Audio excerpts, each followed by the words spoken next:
O Brasil está vivendo nos últimos meses uma grave agitação que nos remete a tempos obscuros da nossa história. São movimentos que geram angústia, insegurança e até violência entre os cidadãos de nosso país. A história já registrou situações similares nos governos Getúlio Vargas, Juscelino Kubitschek e João Goulart. O momento atual é de instabilidade política, fruto de um movimento que busca derrubar, sem qualquer embasamento legal, uma presidenta da República honesta e eleita democraticamente. Muitos de nós já denunciamos neste plenário os constantes ataques ao Estado democrático de direito. As violações a esse princípio têm sido constantes nos últimos 2 anos.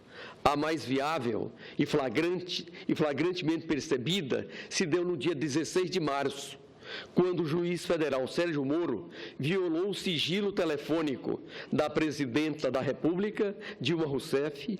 Ele, um juiz de primeira instância, afrontou a Constituição brasileira de forma escancarada e perigosa para a nossa jovem democracia. Entendo que o juiz deve sempre tentar apaziguar os ânimos e buscar a construção da paz, do entendimento, respeitando a legislação vigente e as instituições. O senhor Sérgio Moro não fez absolutamente nada disso e, para utilizar uma expressão popular, simplesmente jogou gasolina na fogueira ao divulgar uma série de gravações relacionadas a um processo que não mais era de sua competência. Ele foi além, ao escolher uma conhecida rede de televisão para divulgar, quase em tempo real, o teor completo das interceptações. Material que, por força de lei, deveria ter sido enviado para uma instância superior, o Supremo Tribunal Federal. Pois bem, no dia 23 de março, nós, senadores e senadoras de 5 partidos, do Partido dos Trabalhadores, do PCdoB, do PSB, do PDT e PMDB, protocolamos no Conselho Nacional de Justiça, o nosso CNJ, uma reclamação disciplinar contra o senhor Sérgio Moro. Pedimos uma investigação sobre a conduta funcional do juiz, fundamentada exatamente na inconstitucionalidade e na ilegalidade da divulgação dos grampos, autorizada por Moro. Violação reconhecida pelo próprio Sérgio Moro, que a considerou de menor importância, uma relativização própria de práticas autoritárias que não cabem no Estado democrático de direito. Lembro que é da competência do nosso CNJ analisar os abusos das autoridades do Poder Judiciário. O abuso está na interceptação da conversa 2 horas após a ordem de desligamento das escutas e a quebra do sigilo pelo juiz, quase em tempo real, 1 hora após o recebimento do relatório com os áudios. Numa operação desprovida de qualquer equilíbrio e responsabilidade, o senhor Moro decidiu pelo levantamento do sigilo do processo inteiro. Mesmo tendo plena consciência de que a interceptação telefônica envolvendo a presidência Dilma e o ex-presidente Lula foram feitas de forma ilegal após o horário determinado para o fim das gravações, afrontando inclusive a Lei de Segurança Nacional. O juiz colocou o país em risco e a vida de milhares de pessoas pelo clima de comoção e de insegurança gerado em cada núcleo familiar. O senhor Moro deveria ter remetido o material para a nossa Suprema Corte e destruído aquelas gravações, ou parte delas, que não dizem respeito ao processo, por serem conversas absolutamente pessoais e privadas. Não fez, preferiu o espetáculo midiático, demonstrando tão somente desprezo pelo devido processo legal, pelo Estado democrático de direito e pelas instituições. Senhor presidente, a atuação justiceira do senhor Sérgio Moro despertou muitos democratas do Brasil.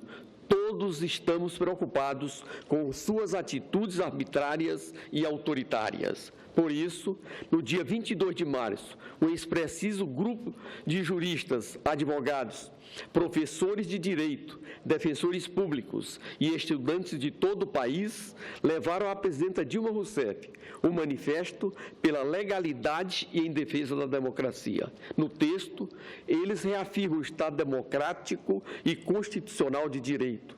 Condenam a instalação de um estado de exceção por meio de um processo de impedimento da Presidente da República sem fundamento jurídico e defendem a imparcialidade da Justiça, não admitindo a sua partidarização e seu funcionamento seletivo.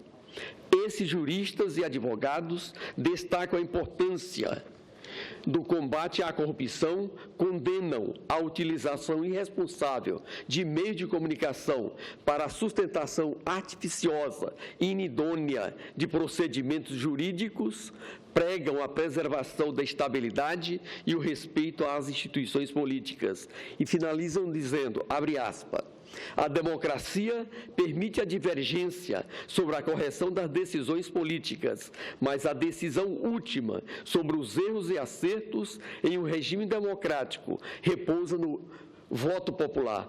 Mesmo aos parlamentares eleitos pelo voto, não é dado pela Constituição o poder de excluir o chefe do Executivo, também eleito pelo sufrágio, com base em dissensos políticos, mas apenas na hipótese estrita e excepcional do crime de responsabilidade. Fecha aspas. Com relação ao procedimento de impedimento, que tramita em velocidade incomparável na Câmara dos Deputados, basta ver o processo de cassação do senhor presidente da Câmara dos Deputados, que é comprovado a existência de contas externas de fontes ilícitas e anda a passo de tartaruga.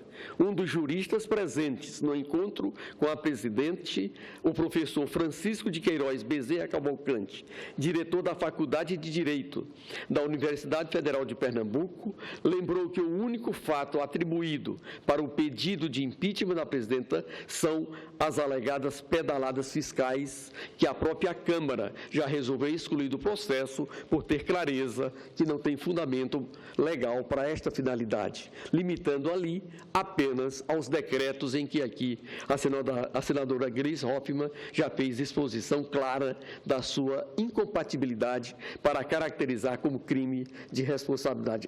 Abre aspas, o seu professor, se o atraso do pagamento para bancos estatais, por questão de queda na arrecadação, que não afetou só o Brasil, é entendido como caso de pedalada fiscal, teríamos que afastar em torno de 16 governadores, inclusive alguns daqueles que estão defendendo o impeachment. Fecha aspas.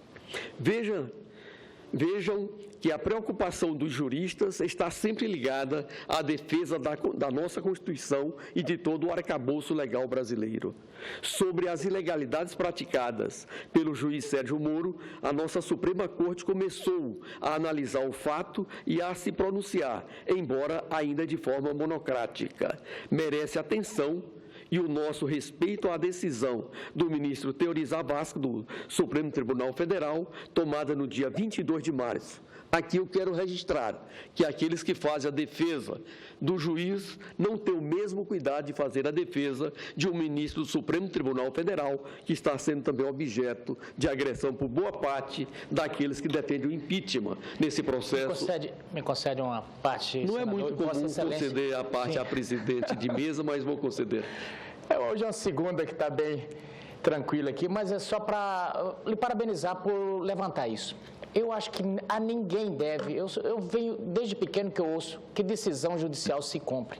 Não cabe a ninguém atacar ou ir para frente da casa de um ministro do Supremo Tribunal Federal, e Vossa Excelência muito bem lembrou. Seja a decisão agradando ou não, porque esse é o nosso sistema. Nós temos um poder judiciário que, quando os interesses estão em conflito, cabe ao judiciário fazer dirimir esses conflitos. E se o que está, a pessoa que saiu descontente por mero inconformismo for atacar o juiz, como é que nós vamos ficar desse país? Daqui a pouco, todo mundo que se sentir aviltado porque não teve seus anseios satisfeitos no judiciário, vai começar a atacar juízes. Será que vamos virar uma Colômbia daqui a pouco? Então, lhe parabenizo por levantar esse tema aqui. Mas é preciso, nobre presidente, registrar que uma coisa é recorrer de decisão, outra coisa é um juiz incompetente fazer escuta telefônica à margem da Constituição, repassar para uma instituição de comunicação notoriamente a favor do impeachment e a sociedade não ter o direito de debater isso. É isso o que os juristas do Brasil estão questionando. Portanto, não se trata de uma decisão interlocutória e nem tampouco uma decisão judicial.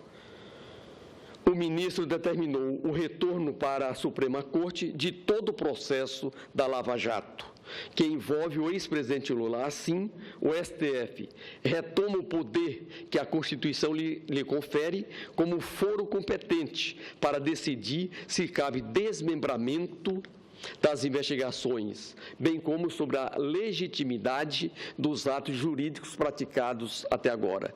Diz o ministro Theory, abre aspas, o que se infirma é a divulgação pública das conversas interceptadas, da forma como ocorreu, imediata, sem levar em consideração que a prova sequer fora apropriada à sua única finalidade constitucional legítima, para fins de investigação criminal ou instrução processual penal, muito menos submetida a um contraditório mínimo, fecha aspas, e afirma, com todas as letras, o que concordamos em gênero, número e grau.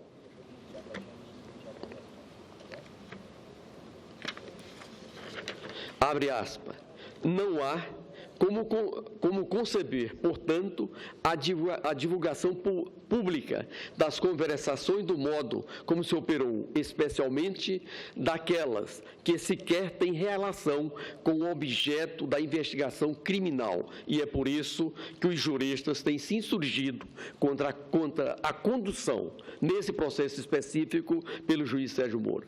Com sua posição firme republicana, o ministro Theory confirma a ilegalidade das ações do senhor Moro e fortalece o necessário caráter imparcial das ações no judiciário, algo fundamental no direito moderno. O juiz Moro terá até início de abril para se manifestar e prestar esclarecimentos ao Supremo Tribunal Federal sobre a sua conduta, que permitiu até mesmo a divulgação de conversas privadas de pessoas que não fazem parte do processo. Por fim, outro gesto importante na defesa do Estado democrático está na manifestação do Procurador-Geral da República, o senhor Rodrigo Janot, que em carta absolutamente republicana para os membros do Ministério Público Federal cobra imparcialidade e distância das paixões das ruas. Diz o senhor Rodrigo Janot, abre aspas, não sairemos dessa crise melhores como país se escolhermos o caminho da radicalização.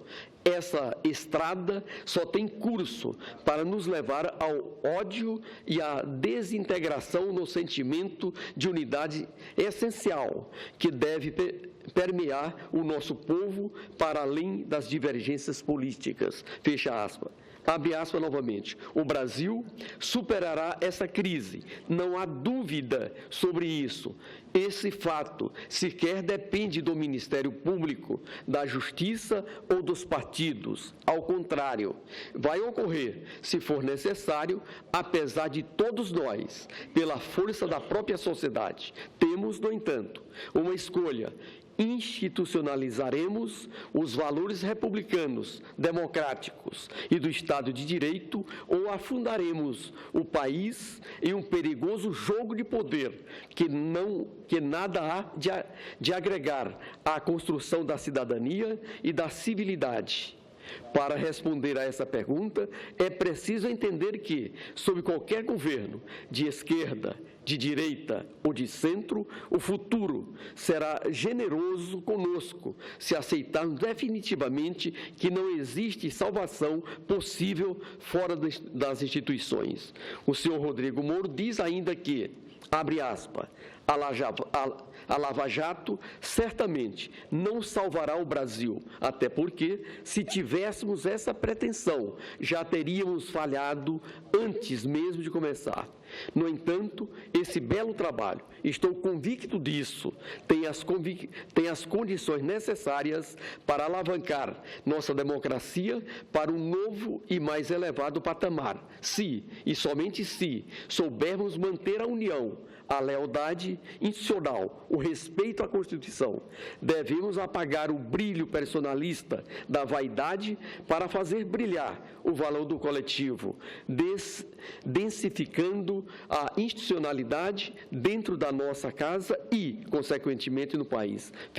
Fecha aspas. Finalizo, senhor presidente, reafirmando a minha crença nas instituições do nosso país. Temos tudo para continuar acreditando em ações republicanas, garantidas pela nossa Carta Magna.